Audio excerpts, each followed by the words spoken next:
What's good, Savages? Welcome to another episode of Blue Collar Sports. I'm Savage Paulson, and with me, as always, is the all-star sports analyst, Zach McGibbon. What's good, Zach? I'm doing pretty good, Savage. I'm really feeling good. The last time we recorded, we were in the midst of a championship playoff series with the Trenton Golden Hawks, and I'm happy to say on this episode that they were able to win their Buckland Cup series. They were able to win 4-2, so they are currently taking on currently competing in the Centennial Cup, which is similar to the Memorial Cup for the OHL, or with the CHL Cup as well. So it's a round robin tournament that they're in. They've already played 2 games in that. They won their first game in overtime and lost their second game in overtime. So they still got a point in the second game. So we're keeping our fingers crossed on that. But Buckland Cup champions. It's cool to say that you got to broadcast a championship winning team. So hopefully they continue on and try and be national champions here. That'd be awesome. I was been following along, and I was happy for you that you got to call all those games and call some champions now. So it's pretty cool. It's pretty cool for you. That's awesome. We were kind of sweating a little bit because Game 5 was on Monday, and that was the same day as Election Day. Right. And so my actual job is a news reporter, right? Yeah. So we were like, the polls close at 9:30, so we were like, hopefully this game ends before 9:30, so I can get back into doing the post-election coverage. But unfortunately, they didn't win that game. I thought we were going to be calling a championship game on our home ice, but hey, I'll take it. The next game afterwards, it was a thrilling game. They were down, and they were able to score 2 goals in less than 2 minutes in order to tie the game in Game 6. And then got the OT victory after going on the 5-on-3 power play. So it was great. So I'm glad to say that, and let's see if they could get a little bit more hardware this year. Well, let's wish them luck, and we'll be sending some positive energy their way for the next couple of days. It's been a couple of weeks since we last spoke. Blue Collar Sports, there's a lot going on, so we'll get right into it. A lot of things I want to go through, some faster than others, but I want to spend some time here on the number one thing, the George Pickens trade to the Dallas Cowboys, which you are a Dallas Cowboy fan. I am a Pittsburgh Steelers fan, so let's talk about it. Let's talk about it from my perspective as a Steelers fan, and let's talk about it from your perspective as a Cowboys fan. I'll go first. So as if you don't know, last week, George Pickens got traded to the Dallas Cowboys for a 2026 third rounder and a 2027 fifth rounder. Also going to Dallas along with Pickens is a 2027 sixth round pick, I believe.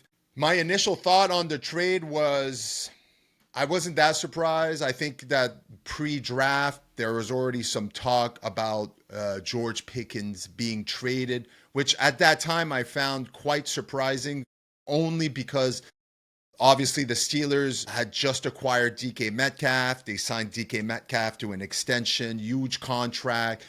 It gave me hope that finally we could get a 1-2 punch as far as wide receivers on the Pittsburgh Steelers. Obviously questions as who was going to throw the ball, but after the draft, I kind of got a little less worried when they drafted Will Howard, I believe in the 6th round also. So I think the 5th or 6th round, yeah. 5th round, right? So, but I was happy. I thought to myself, well, George Pickens, number 2, got DK Metcalf, number 1. I knew the problems with George weren't from on-field issues. It was all off-field issues, right? Accountability is one of the things I try, keeping him accountable for his actions on and off the field, so on and so forth. But here we are.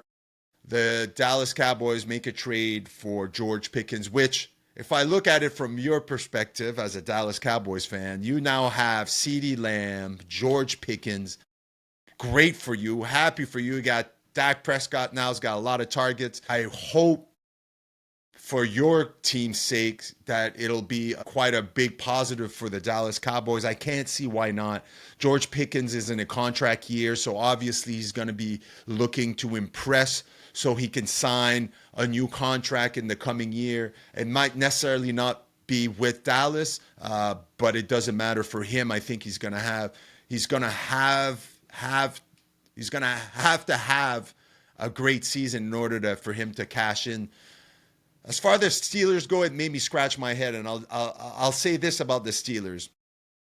I've been a Steelers fan for a long time, and I understand now how the Steelers work. It's not necessarily about having superstars necessarily on the team and having one or two guys. They're coached, they're really well coached, with Mike Tomlin being there for many years. And again, maybe not success in the playoff has been limited in the last few years with Mike Tomlin. I will say that, but nonetheless, never a losing a season for Mike Tomlin. I want to stay positive here, and I want to believe in what I'm hearing from the Steelers. I want to believe that they're not sweating this trade, that the reason they made this trade is because they believe in the young guys that are coming up, like the Roman Wilson that they did draft last year that was plagued with injury. I don't even think he saw a snap last year at wide receiver. But there are words coming out of early camp right now, rookie camp, that they are hoping that he's going to be a big factor in this year's offense, and good for him. But if I look at the moment, as far as the depth chart for the Pittsburgh Steelers, I mean, right now you got QB1 Mason Rudolph, you got DK Metcalf, Robin Woods, Calvin Austin III, and then as I mentioned, you got Roman Wilson right now hovering, probably is going to work himself into getting a lot of reps in the offense. Look, do I think George Pickens was a big-time player for the Pittsburgh Steelers? Obviously, he's been their leading receiving yard guy for the past 2 seasons, I believe. But I am positive that they have a game plan going into this season. And even though it looks like we might be looking at Mason Rudolph as QB1 early in the season, for some reason, it might not be what I'm hearing, but for some reason, I want to believe that they really believe that Will Howard can be their QB1. They seem to be treating him like he's a future QB1 with the contract that they just signed him. I believe they signed him to a 4-year contract. I don't have the details. I should have looked it up. I'm really bad at what I'm doing right now. But yeah, I mean, I could sit here and be angry at all this and go, I can't believe that the Pittsburgh Steelers traded away their number 2 wide receiver at this point. But if I compare to where they were last year, I think DK Metcalf is an upgrade. And I do want to believe in Roman Wilson being that young rookie, the guy that we saw in Michigan in 2023 with 72 receptions, a lot of, I believe, 12 touchdowns. So there's definitely a high ceiling for Roman Wilson. I'm going to try my best to stay positive going into the preseason and then going into the season, that the Steelers have something that we're just not seeing. Maybe someone they understand, they know their players, and they're just hoping that some of these players step up to fill the gaps in the offense. Your thoughts now, from the perspective of a Dallas Cowboys fan. Also, I'd like to hear your thoughts on what this means for the Pittsburgh Steelers. Yeah, from a Cowboys perspective, I was really happy to see that we're getting George Pickens. It was the big thing coming out of the draft that was kind of discussed was, well, the Cowboys didn't get that wide receiver 2 to be the complementary position to CeeDee Lamb. They got a lot of guys that I really liked. They got a lot of guys on defense, and they drafted running back Jaden Blue from Texas as well to kind of help fill in that running back room. So that running back room is interesting in Dallas. It's Miles Sanders, it's Javonte Williams, and now you got a Jaden Blue in there. Right. So it looks like they're going more of a running back by committee as opposed to having a real true, lead back that can carry the offense. But the big thing coming out of Dallas was, where is this wide receiver 2? Because if we were just going to look at the receivers on the roster today, it would have been Jalen Tolbert that would have been wide receiver 2, and he hasn't really been the guy to kind of show that he can be in that role. And there's other guys that are in the mix. They acquired Jonathan Mingo, I believe. Yeah, I was just going to say. Yeah, Jonathan Mingo was acquired with the benefit of hindsight, and even then, you looked at what they gave up for Jonathan Mingo; it was pretty high. Yeah, and he didn't have much success with the Panthers. Yeah, right. They were trying to bet on it's high upside guy, and The thing with a lot of these trades in the NFL, you notice with veterans that are plus 30, you see them being given up on for like a 5th-round pick or a Right. 4th-round pick. With Mingo, he's younger, so there's a higher asking price. That's the theoretical, thing there. And Dallas wanted to. Sometimes the thing with Dallas is they love to show off how smart they are. And they're like, oh, we're going to get this young guy and we're going to get him at this value. Like, it looks high now, but once we figure it out and we untap his potential, it's going to look like the biggest steal. Right. In the case of Pickens, the way that I analyze that deal is that it was in a way kind of paying, quote unquote, the cancer tax, because we know with George Pickens, he's a guy that has known to throw a few fists down the field with the other DBs when something happens. And, it seems to be the trend in Pittsburgh where, ever since Antonio Brown, there's been some sort of wide receiver that's brought a lot of attention to themselves, whether it be Juju Smith-Schuster or a Chase Claypool and now George Pickens. And so I think what Dallas is trying to bet on is that their locker room will be able to handle everything going on with Pickens. They trust in Dak as a leader to be able to kind of settle him down and say, hey, you're going to be an option now. If they're able to do that, this is quite the get for the Cowboys because, again, they needed the wide receiver too badly, and Pickens can absolutely be that guy. And so, because last year there were so many games where it just felt like they were just feeding the ball to CeeDee Lamb so many times.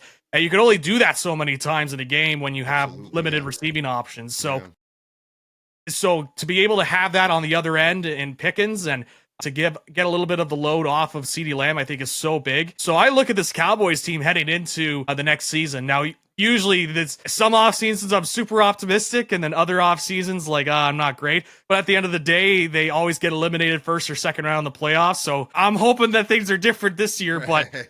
But I look at everything that they did this past year with the draft and now getting Pickens. I think they went out and accomplished what they needed to do on both sides of the ball. The thing that's going to loom over them is now not only do they have to re-sign Micah Parsons, but if George Pickens has a big year, do they go and re-sign George Pickens because he's in the final year of his rookie deal? Now, there is some upside to taking on that contract where, let's say Pickens doesn't turn out as we think he does. Like he ends up, instead of having 1,000 yards, he ends up for like 600 yards receiving, right? They could get rid of Pickens. And if I read correctly, the Cowboys could get a 3rd-round comp pick after if Pickens goes to free agency and signs somewhere else. Right. So they give up their 3rd-round pick, but if things don't work out, they get their 3rd-round pick back. So really, when you look at that, if that comes to fruition, it becomes a little bit more like a pick swap that they did, plus George Pickens involved. But of course, if Pickens ends up turning out very well, he ends up being, that second receiving option. Then you add in, the tight ends that they have in Dallas. Dak Prescott really loves to throw to his tight ends, with Jake Ferguson especially is a reliable option. So if Pickens ends up being that guy that's reliable for Dak and they can rely on him to, be the guy that takes the pressure off of CeeDee Lamb, I think this is a great get for Dallas. And I think it cements a really good offseason for them that I think has gone under the radar. And I'm the first to be on the stand whenever I think Jerry Jones has done something bad or Jerry Jones has not been great this offseason, as you heard when they hired Brian Schottenheimer. Absolutely. Like, I'm still not 100% on the coaching staff, but in terms of player personnel decisions and who they were able to acquire and the draft that they had, I've been pretty happy with how the Cowboys have selected this offseason. We'll see how the regular season plays out, obviously, but I like it. I like the deal. And in the case of the Steelers, you look at DK Metcalf, he ends up being, at first people were thinking maybe this was going to be the 1-2 punch. You got DK Metcalf on one side and Pickens on the other. But this looks to be now just Pickens being replaced by Metcalf as opposed to being complementary to him. And I think you have more of a reliability with DK Metcalf. Like, he's still somebody that we know that can be also a little bit of a loose cannon, but not as much as Pickens was, I would say. Yeah, he's a bit more mature, I think. More mature, and he's a lot more reliable as well. Like, he's a guy you can rely on to have some good games. Not the greatest route runner in the world, but he's such a physical freak and a specimen, and that he's able to overcome some of his route running ability to make some really great catches down the field. And so this also makes it interesting in the chase for Aaron Rodgers, where, that he still hasn't signed wherever that's going to be. It looks like it's probably going to be Pittsburgh. But I think with that receiver room now, Roman Wilson is an interesting name to keep an eye on. He was somebody in a keeper league I was in, I drafted, and I was hoping that he could, find a way in the field. But he's somebody to keep an eye on as well. But I think it's tough to say this could be Pittsburgh rebuilding because Pittsburgh is so committed to getting wins and trying to be, a team that makes the playoffs and a consistent winner. That's what Tomlin is. It's tough for me to believe this is sort of a rebuilding phase, but I just look at it as I think they had enough of George Pickens. I think there was reporting that it was Mike Tomlin that made the decision to get rid of George Pickens, so he must have had enough of having to deal with his antics in the locker room. So it leaves Pittsburgh in such an interesting situation because I really don't know where it could go. Like, I could come on here and say, oh, they're going to go 5-12, but that's not how the Steelers run. They just win. That's all they do. They win their football games. So I'm unsure of the path that Pittsburgh's trying to take here. If they, like you mentioned, if they are just that confident in their personnel that they were able to acquire and they're going to move forward with that, or if it's just a case of this is what we have to work with, this is what we have to deal with, we'll just go out there and try and get some wins under our belt. I'm unsure with Pittsburgh. So let's stay here and discuss this a little bit more to bring it back to my second point that I wanted to discuss, which is we discussed the trade for George Pickens. We've discussed the perspective from my side of this, from the Steelers side and from the Dallas side. I think, like you said, I think for Dallas it's great. I think it's either going to open up the field for CeeDee Lamb or it's going to one or the other, right? It's either CeeDee Lamb is going to have a great season because they have that 1-2 punch, right? They can't just focus on CeeDee Lamb on defense. Now they got a dual threat. And now you got to go with maybe this is also a good chance for Pickens to get his numbers high, especially receiving yards, because they might still focus on CeeDee Lamb because he's the number one. So we got all that. Let's stick here with the Pittsburgh Steelers. One thing you mentioned is the rebuild. I thought about that too ever since the trade. I'm like, are the Pittsburgh Steelers entering a rebuild year? They'll never come out and say as an organization that they're in a rebuild.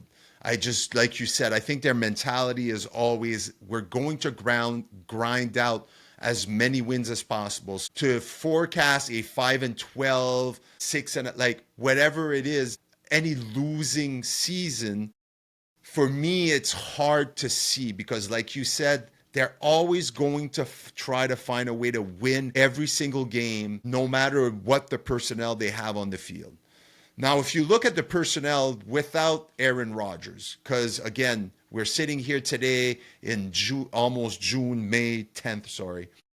I'm so lost. I don't even know where my days are. All the days come together. Early May. I'm so busy. It's just so chaotic. But we're here sitting here in early May. We just had a rookie mini camp or whatever you want to call it.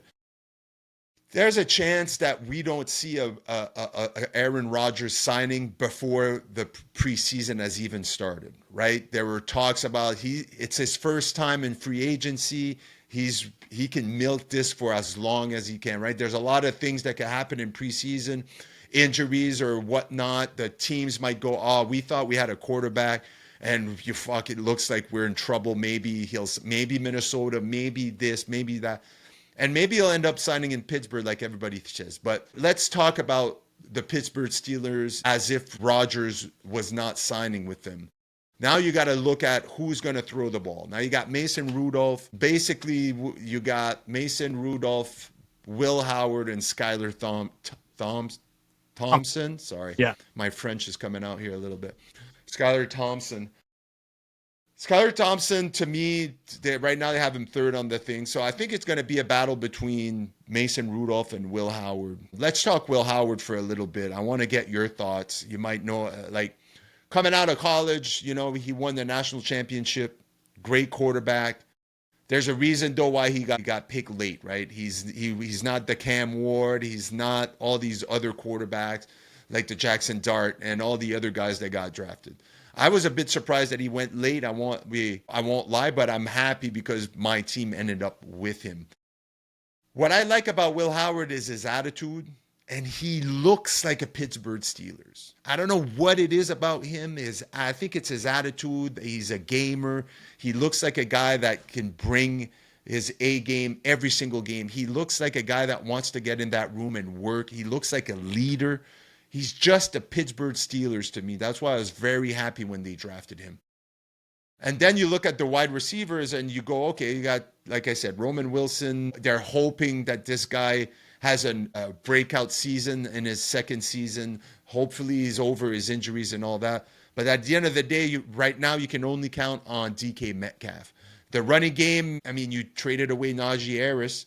Now you're stuck with who you have in the backfield. Right now they have Jalen Warren, Caleb Johnson. Tight end, and you got Pat Freiermuth, which is a really good option. And then on second, you have Darnell Washington and Connor Hayward. You got some tools on the offense, but are we talking championship team here?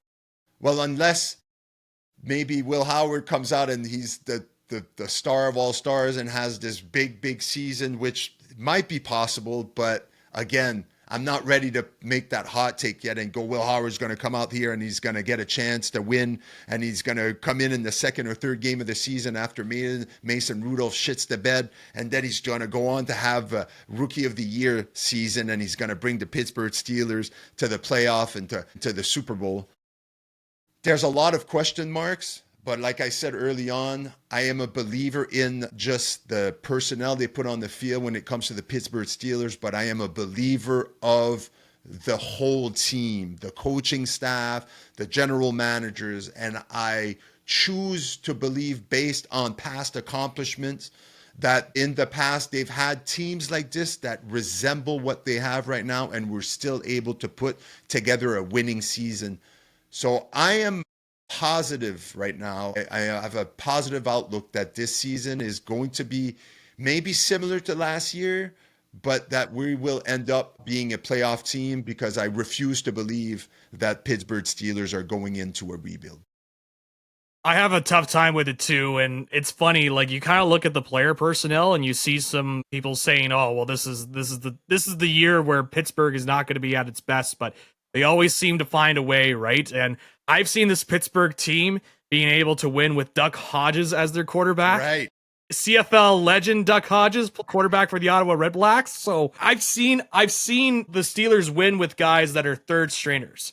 So it's not that hard to believe that they could find a way to win with Will Howard. If where there's a will, see what I did there? There's a way. So, I mean, the thing with Will Howard when he was coming out is, I think the thing that kind of intrigued people and why, you know, he was such a prospect that people were saying, oh, look for him in that 4th, 5th, 6th round to maybe be a steal there, is because of his arm talent that he has. He has a really good arm. Right. And so there are other things with him. Like there's some things mechanics wise I've heard that aren't too great with Will Howard. That stuff can be taught. But in terms of the arm talent, again, it's not Cam Ward level of arm talent. It's not like Josh Allen is being, you know, drafted in the 5th round here. But it's a good arm, especially for the NFL. So I think that's why there's a lot of excitement around him coming to Pittsburgh. And maybe this is one of those later round steals. And there's always like a quarterback in each draft class where it's like, oh, this guy is drafted around 4th or 5th, but he could probably start with the right sort of teaching. He might not be this, you know, otherworldly quarterback, but I think a guy's like, you know, Sam Howell was drafted pretty late. He was a 4th, 5th round pick, and he got some starts in Washington. He looked like he was going to be a really good quarterback. Right. And then I even saw it in some of the games against Dallas where he was just picking apart that defense. But then whether it be, you know, teams were able to figure him out, his tendencies and or whatnot, he hasn't been at that same level. Now I believe he's at Seattle as a backup. Right, yeah.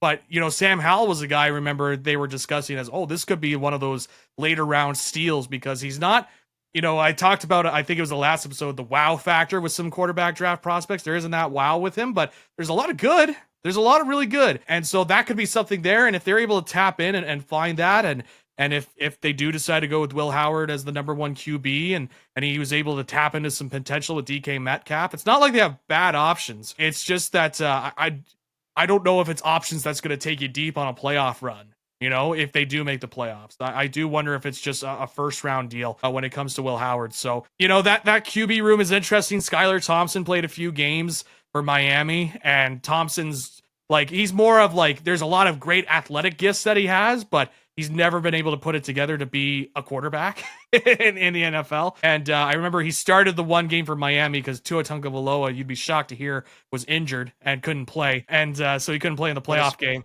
Well, I know, stunning, right? And so they were at a point where they had to throw in Skylar Thompson into the lineup, and he wasn't particularly amazing. And you saw in Miami, with Thompson going to Pittsburgh, they drafted Quinn Ewers, who was a 7th-round pick. But in the case of Pittsburgh, I mean, I expect them to start Mason Rudolph. I know he was with Tennessee last year, but he is kind of a Pittsburgh Steelers guy. Yeah. And he's familiar with the offense. He's familiar with that system. And I expect him to kind of get the ball early and be a guy that they can rely on first. And they go with the strategy of have Will Howard in the background, kind of learn the offense, prepare himself before eventually getting reps. But I do think Will Howard will get some reps this year as a starting QB, because even if Rodgers does decide to go, I do think there is a scenario where Will Howard will find a way to get onto the field. And I will say though, with the Rodgers stuff, I don't know if you saw the news earlier today about Derek Carr retiring, and so now that all of a sudden opens up a spot in New Orleans. If Rodgers wanted to go to New Orleans, that QB room there, like I'd much rather have the Pittsburgh Steelers QB room than the Saints QB room, because it's Spencer Rattler is probably the QB1 right now. And then you got Tyler Shuck. And then there's another quarterback that they had, I think Jake Haener, that's in that quarterback room. So it's like, these are all guys with less than 2 years experience at QB that's in that QB room. And Rattler is the one with the most experience. He has 6 games under his belt as a starter, where he lost right now all they 6 have games. Tyler, how do you pronounce Shaw, right? I heard it pronounced as Tyler Shuck. Okay, so they have him as QB1 with Rattler 2 and Jake Haener at 3rd. Gotcha. Right? So, but I think you're right. I think Rattler seems to be a better fit at QB1 there than the rookie that they just. Yeah. Rattler for a time was before some of the drafts. They were saying he could be a 1st overall pick, but then he just absolutely flamed out at Oklahoma. Couldn't tap into that potential, and there was a lot of questions about his character. And then he goes to South Carolina, and he matures a lot in South Carolina, and there's a lot of talent there that can be tapped into. So that's what New Orleans is kind of betting on, that they could tap into it. But I look at this. I mean, unless New Orleans is trying to tank for Arch Manning next year and trying to have, you had Archie many years ago. Now you're having Arch in next year. Who knows? But that also creates an interesting dynamic. But even if Rodgers does decide to go to Pittsburgh, I do see a scenario where Will Howard will find a way to get onto the field, because I'm still not. I think Rodgers could certainly get you to a playoff spot, but there could be a scenario where, they clinch a playoff berth and then Will Howard gets into the game to get some game experience, right? So, yeah. But that's how I kind of see it there in Pittsburgh. Let's hope that we are right in what we're saying, and that there's not a quote unquote rebuild going on in Pittsburgh, because, and again, if there is, I think it's going to be very short lived. I think if I look at their draft prospect for next year, for 2026, they have some 1st-round draft picks that they might be willing to either trade or keep if there's the quarterback prospects for next year is better. But let's move on from football to the NBA. NBA playoffs are going on right now. We're in the 2nd round. I heard this week from someone on ESPN that this might be the best NBA playoffs we've had in a long time, and I tend to agree that we have some matchups right now that are really, really interesting. My Boston Celtics are currently down 0-2 to the New York Knicks, which is a big surprise. I think the Celtics came in this series as a favorite, lost both home games after having a 20-point lead in the first and in the second. New York came back in both games from more than 20 points down to win. One of the first game in overtime and the second game 91-90. So obviously really, really tight, close games that we had, but it doesn't matter. Boston is down 0-2. They're tough task in front of them now going into New York. We all know how the environment for playoffs are in Madison Square Garden. Now it's going to be really hard to win both games there. Be happy if they can get back to Boston down 3-1 instead of trying to tie it. Obviously, the best scenario is for them to win both games in New York and then go back home and tie it at 2. But that's surprising to me. Jason Tatum doesn't seem like himself. There's rumblings of Jaylen Brown not being 100%, and that's why he's having some hard time producing right now. It's a shame because I think this was an opportunity for Jason Tatum to show that he is a superstar. I think there was a lot of talk in the offseason that he got disrespected last year when Team USA went to the Olympics, and the whole thing about even just in the media and how they talk about who the superstars are in the league and how Jason Tatum's name is rarely mentioned. I think he's an elite player, but this is his opportunity for him to put this team on his back and to carry this team back to the NBA Finals. And for the first two games, I haven't seen that, and it makes me sad as a Celtics fan and makes me a bit worried now that they're going to be able to come back and win this series. Now, if I look in the West, the Warriors looked like they were on the tear. For me, after round one, the Warriors should have been considered one of the favorites to make it to the NBA Finals. Curry was having some great playoffs, some great games. Jimmy Butler seemed like he's a great fit alongside Steph Curry, Draymond Green, and he seems to be a great fit in Golden State. But now we see how the team can function now that Curry is not playing. He's injured. Word on the street is he might be missing still a few games from now, either be 1 or 2 games, even more possibly. And now we see the struggle. They're down 2-1 in the series, if I'm not mistaken. So it seems like it adds obviously some drama to the NBA playoffs, which is good for business, I guess. And then if we look at my new favorite to win this championship, and I might be out on a limb here, but I wasn't a believer in the Denver Nuggets when the playoffs started. I think that everything that happened there by firing their coach with 3 games left in the regular season and them going into the playoffs with the new coach and this chaos going on in their team, had a hard time getting through round 1, and now they're in round 2, having won last night to go up 2-1 against the OKC Thunders that were the betting favorites. Obviously, they were on a tear all season, the best team in the NBA. They were the favorite to win the championship. And now last night with a hard-fought battle in OT, going down 113-104, the Nuggets taking a 2-1 series lead.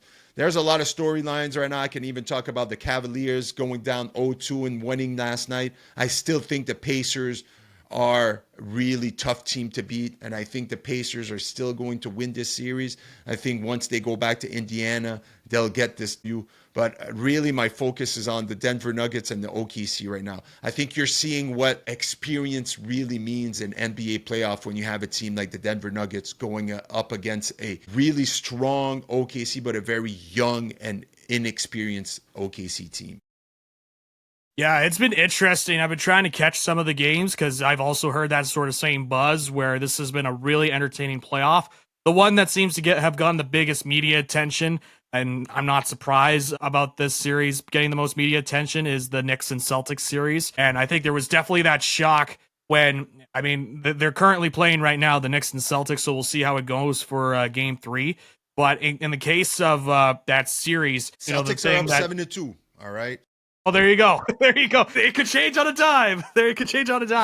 In the first 2 games, it seemed like the big strategy with the Celtics is that, and this is kind of emblematic of the modern game that you see with the with the NBA, is that they love to have their perimeter shots with the 3-pointers. And you go back to Game 1, and they were just the amount of 3-pointers that they missed. And you mentioned that 45.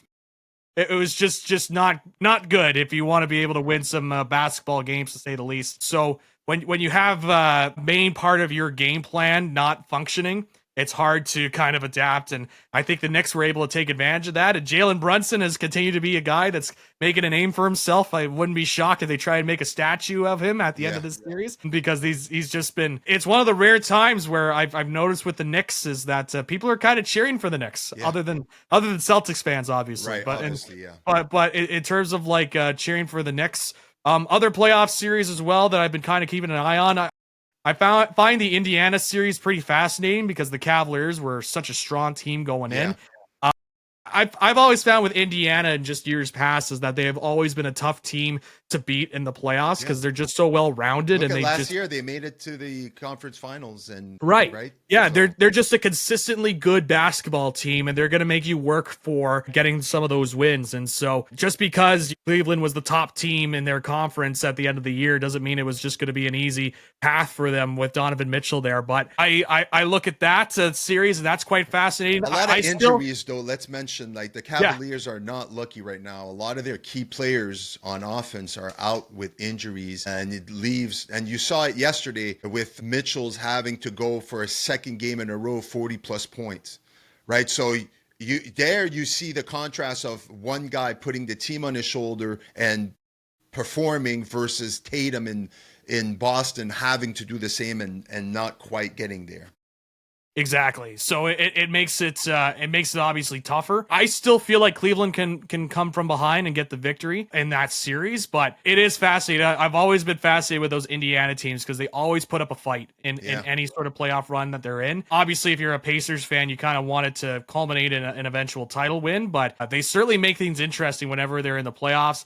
And then obviously you mentioned with the Timberwolves and the Warriors series as well. Steph Curry being injured. I think I read something there was like 2 to 3 games he might be gone. So that's going to be a big time loss. And I know they have Jimmy Butler there and you still have Draymond Green, but this is certainly not the same Warriors team that we saw in the late 2010s where it was just this all-star group with Tristan Thompson and KD or anything like that, but still a competitive team that can work for it. And the Timberwolves are a strong team too. And the Thunder and the Nuggets, I've been kind of cheering for the Thunder only because you got the Canadian and Shai Gilgeous-Alexander out there, so there is that kind of element when your team, the Toronto Raptors, isn't in. You're trying to find, oh well, here's the Canadian, and I know that the Nuggets have Murray on their team that's also a Canadian, but I think it would be really cool to just see a guy at Shai Gilgeous-Alexander who's been in the MVP running be able to kind of be one of those next guys that could take the league by storm.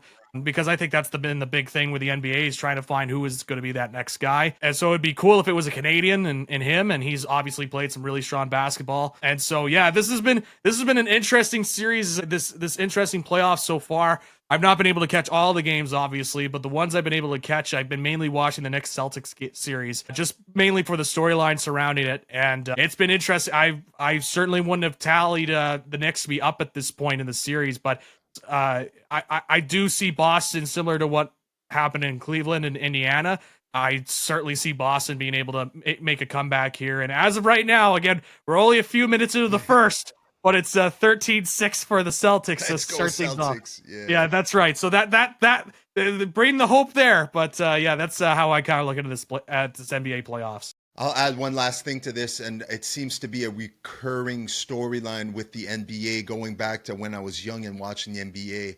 If you look at a team like OKC, which had a really strong season, best team in the league, they looked like a powerhouse, very young team. And I think you always have the storyline of no matter how good of a season they are, when they get to the playoffs for their first time as a group like they are right now, they always need to go through some adversity, meaning they'll get maybe to the second round. They'll face a veteran team like the story is just written, right? Denver's coming in with all this chaos, but at the end of the day, you got probably the best basketball player in the world for the Denver Nuggets and Jokic. And I could see the Nuggets grinding out maybe a 7-game win here in this series, sending OKC home just to have OKC come back next season stronger and more experienced. So when they do eventually make it back to the playoff, which I think they're going to be in the playoff for many years to come, unless a catastrophic collapse by that team, which I can't see happening. I think in order to win NBA championships, we saw with the Boston Celtics, they made it to 2 NBA finals before they were able to bunch through to get to that point with their core. And I think the same thing seems to need to happen with OKC. I'm not saying they can't beat the Nuggets, but you still have another team after that, either it be the Timberwolves or the Golden State Warriors, that they're gonna have to face, 2 teams that have more veteran presence than their team. So obviously the road is going to be hard for OKC to make it to the NBA Finals, down 2-1 to the Nuggets.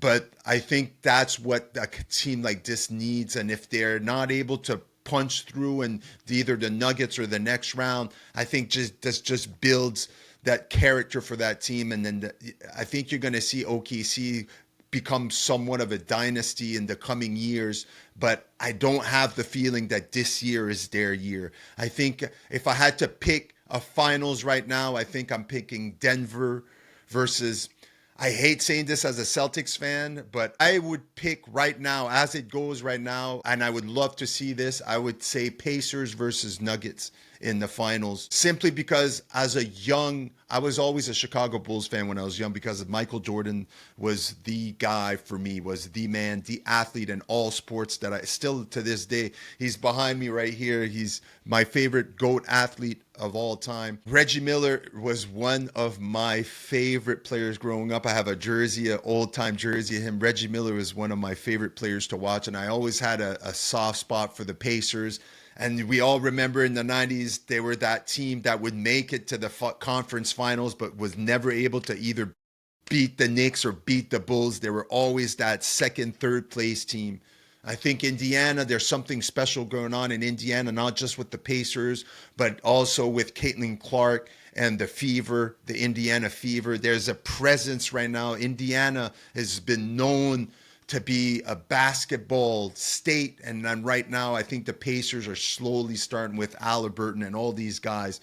I think you got to watch out for them. They're a team also that even if they don't win it all this year, they're going to be better and better and better as they go forward. So I'm looking forward. No matter what, I'm paying attention right now to the NBA playoff. If you're not, I guarantee you need to be. I'm talking to the viewers, obviously, the listeners are on, because there's a lot of excitement going on. These games are fast, a lot of lead changes. You could see really, really good basketball. So it's really fun to watch.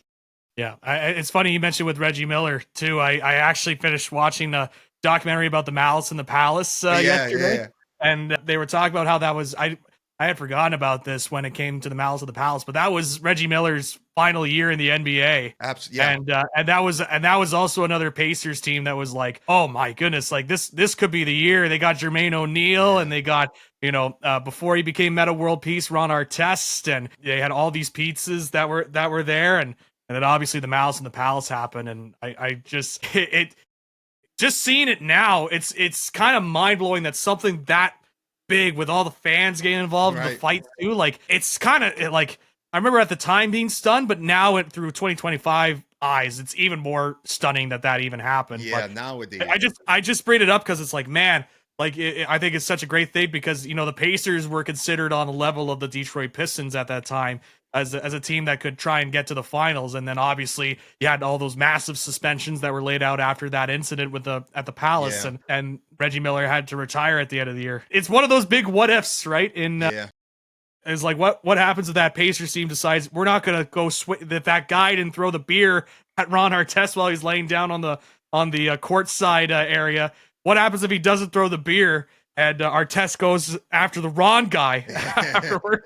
Like, what happens after that? It's one of those big what ifs. Moving on to some NHL playoffs. Now that the dust has settled, that the Ottawa Senators are out, they had a strong showing in the first round, but I'm sure you're disappointed to see. I saw your post saying that you're upbeat and positive about what the future brings for the Ottawa Senators. And we could spend a lot of times. I was very excited about the Montreal Canadiens and what I saw. I'm also curious to get your thoughts on something. Maybe we'll catch up on the rapid fire at the end, because I want your opinion on something and if you think it's a feasible and going to happen. But right now, the NHL playoffs, that's another thing going on right now that there's a lot of good teams, really good talent right now left in the playoffs. You got the Capitals versus the Hurricanes, Golden Knights versus the Oilers, Panthers, Maple Leafs, Dallas Stars, and the Jets. Let's start with the Jets, because I want to talk about Connor Hellebuck. All right. We all know that when playoff comes, there's a question mark in net, right? Can he exercise his playoff demons? Because in the past, he seems to be a completely different goalie when the playoffs come around. And he had his struggles in round one of the playoff. They went to a 7-game series, had to battle it out, but something clicked in the second period of that game 7 where he didn't allow a goal after that. Had a weak first period. I thought he looked horrible, but then he picked it up and now he seems to be back on track. All right, we're back after some technical difficulties. I was talking about the Winnipeg Jets and Connor Hellebuck. Give me your thoughts on this. You're a bit more experienced when it comes to NHL than I am. Does it seem that Connor Hellebuck has exercised his playoff demons? And if so, does that make the Winnipeg Jets the favorites to at least make it to the Stanley Cup Finals? The big thing when it comes to like exercising demons for me, and for me to say yes, they've absolutely done that, is to have them be able to do it consistently, and consistently be able to perform. I think in the case of Connor Hellebuck right now, like I mean that first round series, he was so like he had been pulled a couple of games as well, and it was like, all right, here we go. This is the Connor Hellebuck that we know in the playoffs. Like he goes from this Vezina winning goaltender in the regular season to all of a sudden he disappears. And it's practically like having nobody in net at this point in the first round.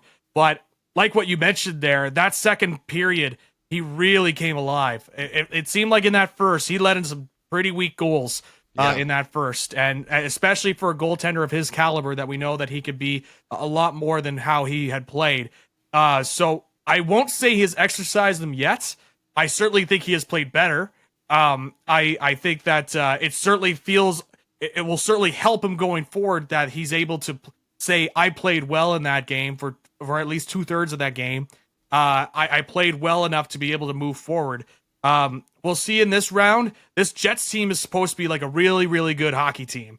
And Hellebuck is supposed to be, one of the key people on that. That game was one of the best playoff hockey games I've seen. The goal scored with less than 2 seconds left was unbelievable by Cole Perfetti, and then obviously their captain Adam Lowry being able to get the goal off of the tip by Binnington. And so I thought that was such a tremendous hockey game, but Hellebuck definitely deserves some credit for that. I'm one of those people that likes to see a little bit more consistency. But if you're Hellebuck, you definitely have to go in thinking, all right, I've exercised the demons. I've done it, and I can go in there with some confidence, because the big thing about playoffs is not necessarily about talent. I mean, it certainly plays a role, obviously. It's about having that mental fortitude to be able to play the same team over and over again, a team that like could beat you a couple of times, right? You have to have that mental fortitude to be able to succeed in the playoffs.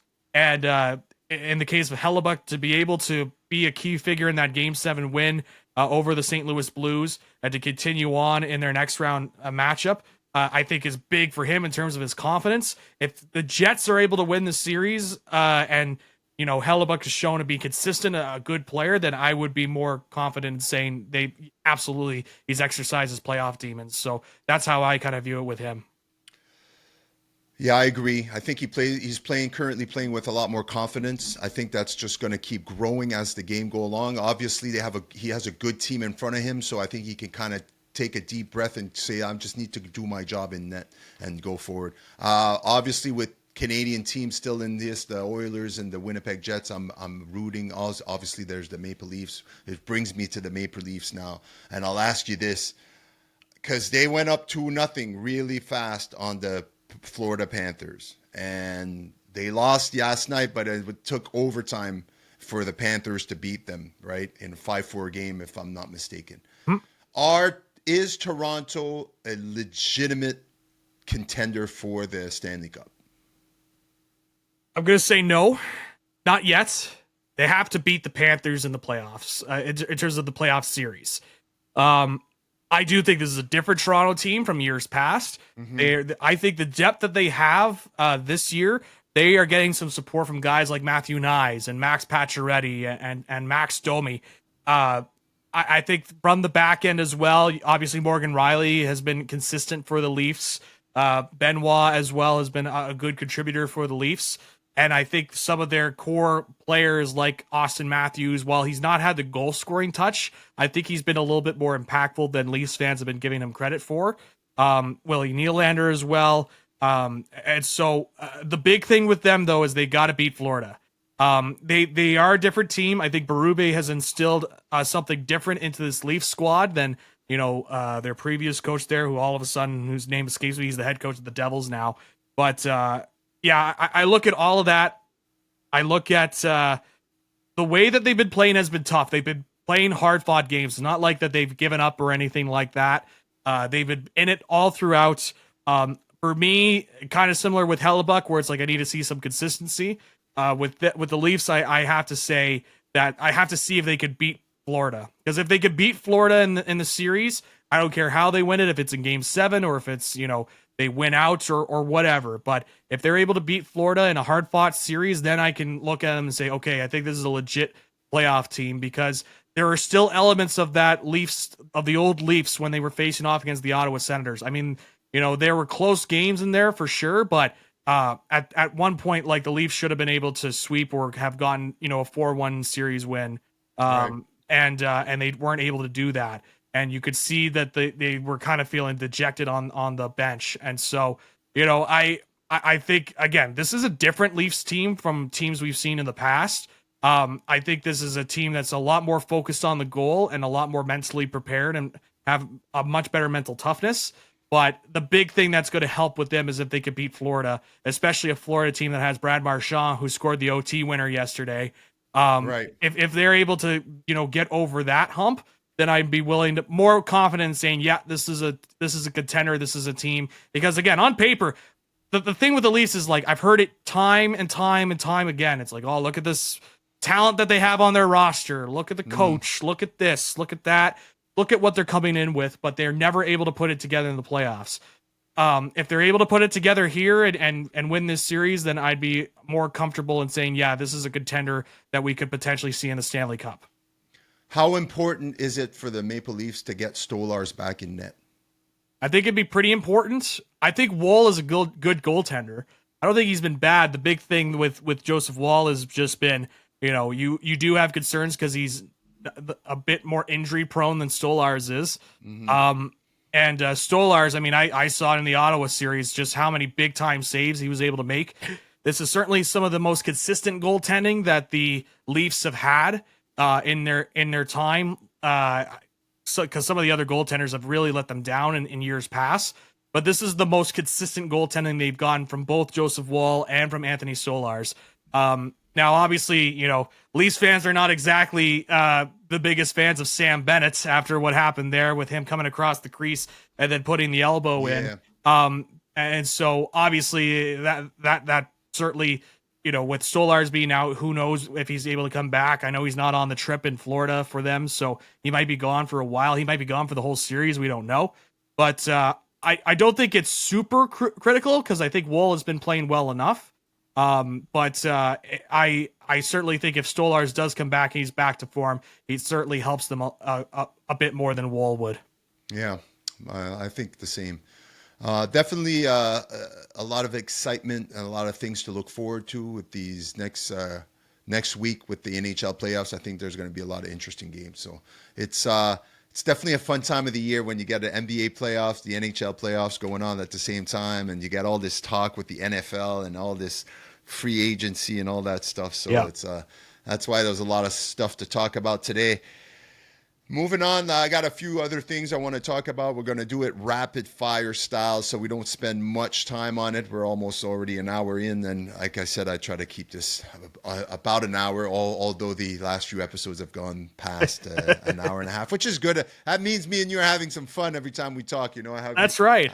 I have the sports Yoda with me all the time, so I got to talk it up, there's a few things here, rapid fire style. Let's go first. MLB National League West. If you're a baseball fan, you got to be paying attention to the National League West. And why am I mentioning the National League West? Well, 3 teams right now. Let's look at them. The Dodgers are in first with 26 wins, 13 losses. San Diego Padres 24-13, and the Giants 24-15. The Giants have 24 wins, which would put them, if you look at all the teams, American League and National League, I believe it would put them in 4th or 5th place, yet they're in 3rd place in their division. Honestly, why did I put this on the rapid fire? I'm just impressed on how strong the National League West division is, and you got the Diamondbacks at 20-19. I mean, the Rockies are 6-32, so they're kind of like bringing back the division Reality, yeah. to reality.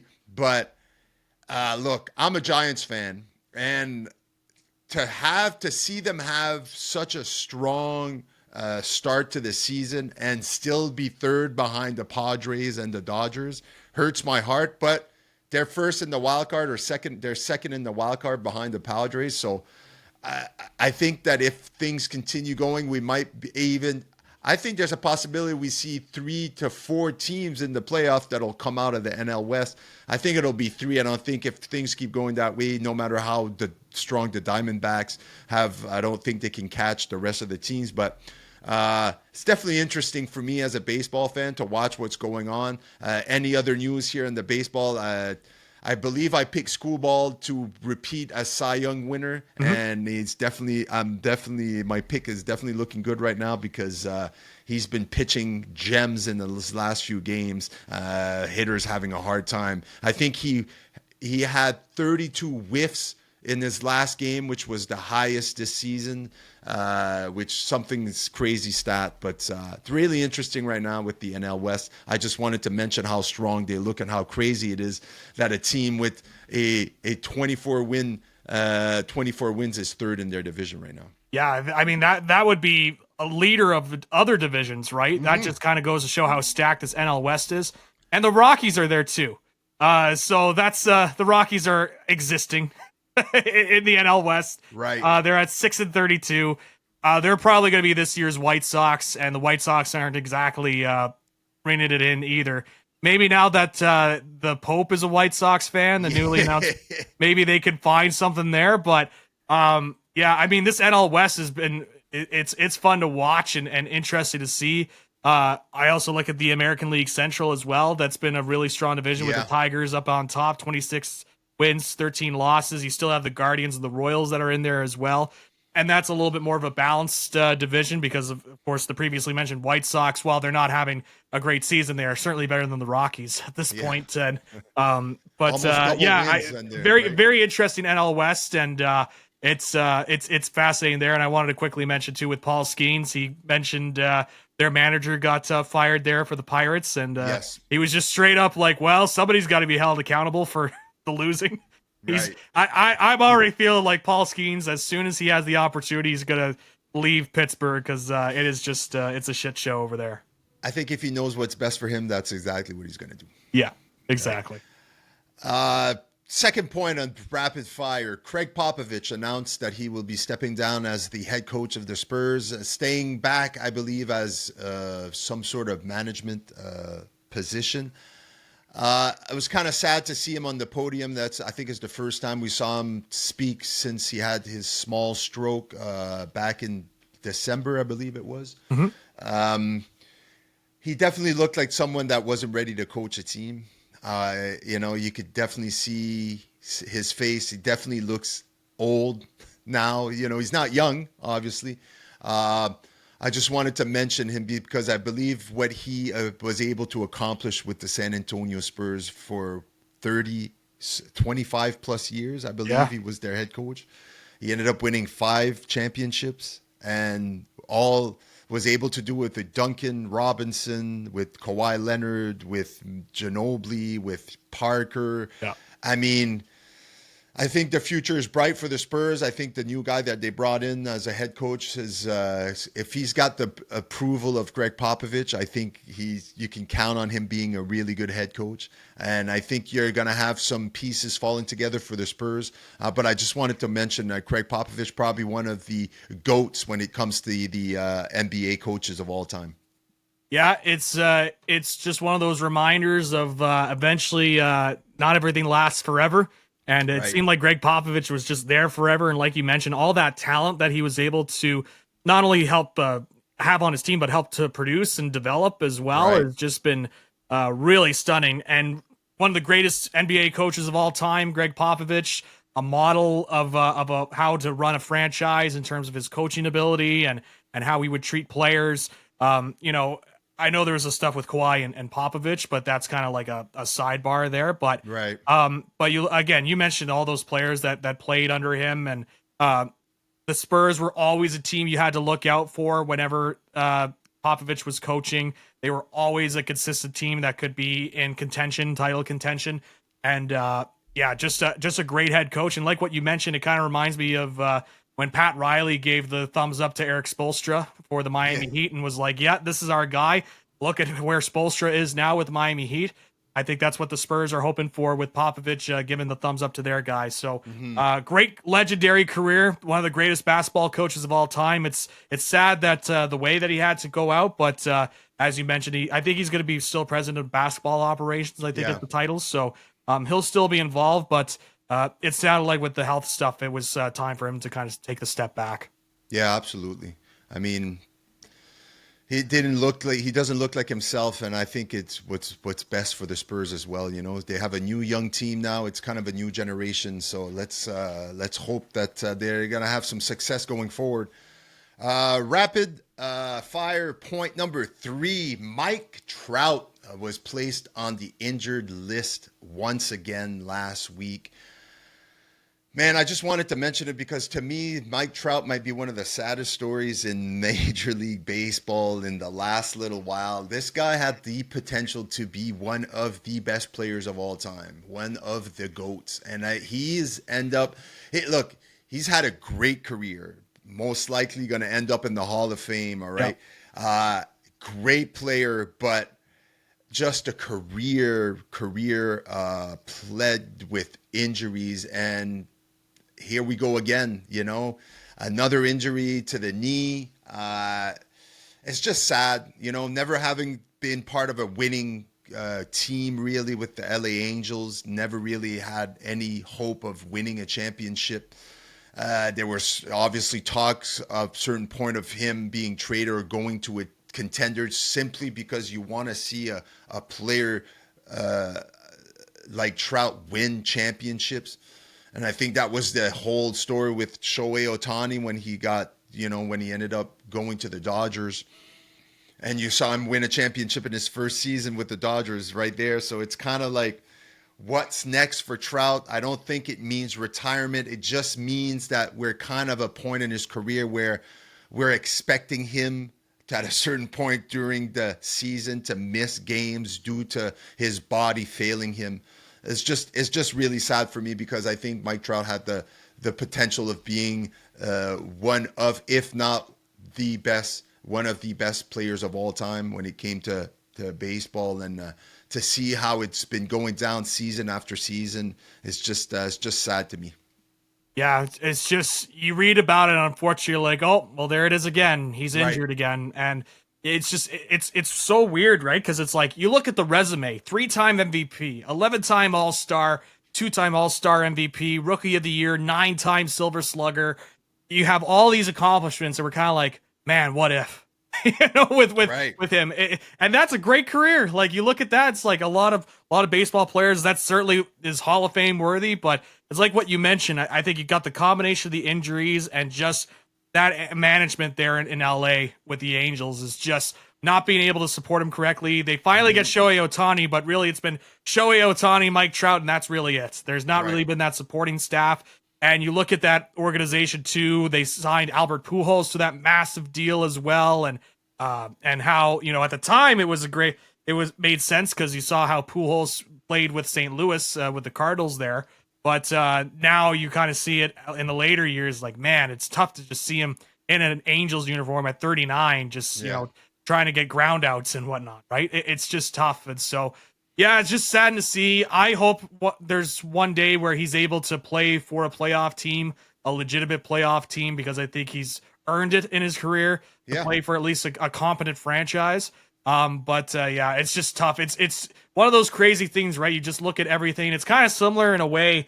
Like, we all know Ken Griffey Jr. is one of the greatest baseball players of all time, but he could have been the greatest baseball player of all time if he didn't get hurt. It's just one of those weird things about baseball, right? So, and in a sport where you think, right, it's, being a baseball guy myself, coaching and seeing these young athletes that I coach, like baseball is a grind at any level. Yeah. Like people want to say, oh, well, it's such a relaxed game. A lot of these guys don't like it's a grind, especially when you get to the majors, 162 games a season. There's so much baseball. It takes a toll on your body, and being an athlete in any sports obviously is hard on the body. Take it from us, you, me, like even at an amateur level that we've done all the sports. It's a grind. It's tough. You just hate to see it happen to the guy that had the potential to be one of the GOATs. That's Right. all I'm going to keep saying about that. One last thing about rapid fire, I will say this, which will bring me to another question that I want to hear your thoughts upon. Sidney Crosby being named World Hockey Team Canada captain for the World Hockey Championships. Number one, seeing Crosby just going to play for the World Hockey Championships, right? The Pittsburgh didn't make the playoffs, obviously, but in the past, we've seen where Crosby was kind of like no show for the thing, because obviously he's one of the guys that plays a lot of hockey during the season, and he definitely deserves his time off. But I think maybe the Four Nations face-off that we saw this year kind of reinvigorated something into Crosby and wanting to put that Canadian jersey back on. And now he's named, obviously well deserved, like what Captain Canada, obviously, if I'm being honest. Look, the Pittsburgh Penguins are in a rebuild. They didn't make the playoffs this season. It doesn't look good for their future. I don't know what kind of prospects they have coming up. Which brings me to this question. A lot of rumors going on here in Montreal that Crosby has the potential of becoming a Montreal Canadian to finish his career, to try to help this young core here in Montreal get over the hump and become a strong playoff team and maybe a Stanley Cup contender. I've been a Sidney Crosby fan from day one since he got drafted for Pittsburgh. I was a Pittsburgh Penguins fan since the 90s. Lemieux was my favorite player growing up. The Jagers, all these guys, I remember watching them, and I remember when the Penguins got the number one draft pick. I remember where I was in that lottery draft. I was at work, and I remember listening to it on the radio and them announcing, and I remember jumping for joy because I knew we were going to draft Sidney Crosby.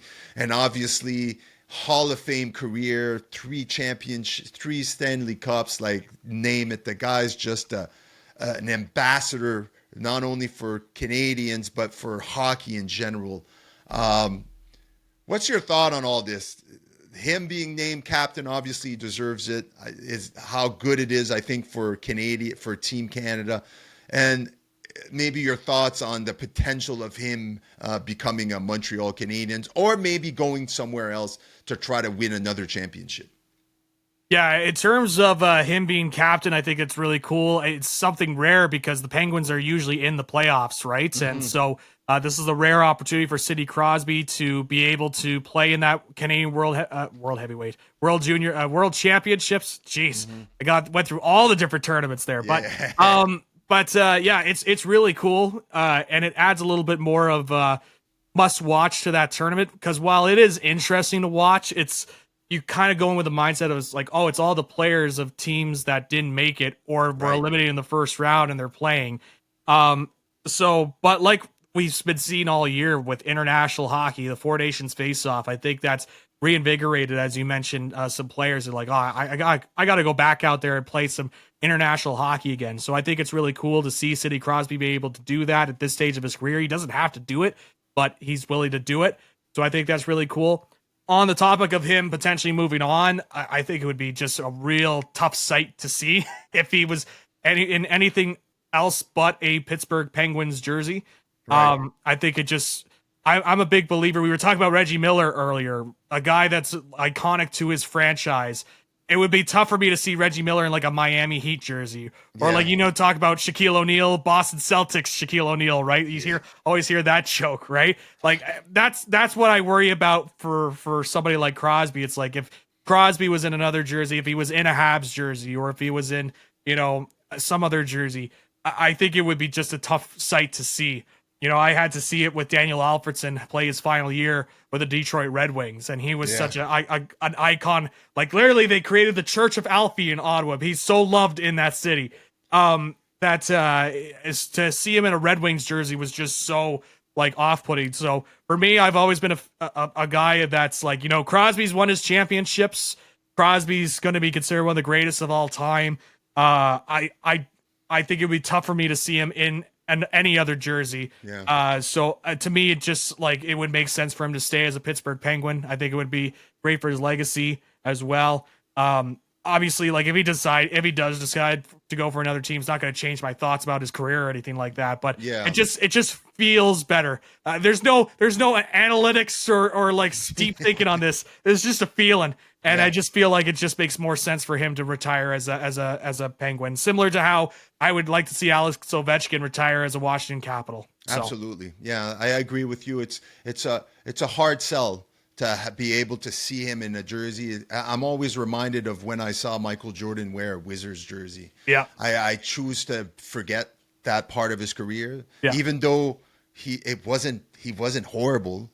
I think he averaged over 20-some points still at that point in his career. He was the at leader. 44, right? And that was considered bad for Jordan at that time, right? And he was the points leader for that team, I think, for the final 2 seasons that he played for them. Yeah. But at the end of the day, every time I see a picture or a video with Jordan wearing a Wizards jersey, I'm just like, ugh. Like, that didn't happen. No. Yeah. What is we this? forget the early 2000s like with Jordan. Yeah. Like I choose to, obviously Crosby is a future Hall of Famer, one of the best to ever lace on the skates in the history of the NHL. It'd be really hard. Obviously, you want to see him maybe play for his childhood team, like for the Habs, but even then, seeing him in the Bleu Blanc Rouge with the Crosby 87 in the back would be kind of a weird. It would take me a few times before I'd be like, man, like Crosby really a Hab right now? Like, I get the connection. Like he played for Rimouski, and I remember at that time, like all the hype around him coming out into the draft, and I remember watching him in the Memorial Cup there when it was. It's funny to think about now, but it's like Corey Perry was on the London Knights, and and it's like, oh, there's Crosby as well. The reason why I remember it is I believe the Ottawa 67s were in the Memorial Cup that year. And so there was a lot of hype about them and what they would be able to do. But it's just kind of funny to look back on that now and be like, oh man, I can't believe all these future players were playing in this. Ryan Getzlaf before he went bald was in that as well. Like it was quite a weird time. I still vividly remember watching those games. Now to think that all this time has passed and we're talking about the end of Crosby's career is still kind of mind-boggling to me. But it would be really tough to see the Habs logo in front in the final year of Crosby's career as opposed to a Penguins logo. Well, let's end it on this. Zach, thanks a lot for joining me once again for this episode of Blue Collar Sport. Listeners, if you haven't done so yet, go ahead, subscribe to SVG TV. It'd be helping us a lot. Share the episodes, share the clips when you go on Instagram. You can follow me on Instagram at Savage Paulson. Zach McGibbon Media also on Instagram, SVG TV as well on YouTube. Hit that subscribe button so you help us out. Thanks for sticking around and listening to us talk sports. Catch you again. Oh, before I go, I have one last question before I hit the stop recorded button. Are you looking forward to John Cena versus Randy Orton tonight? No, not in the slightest. Not in the least bit excited to watch that. With that said, everybody have a great weekend, and we'll talk to you next week.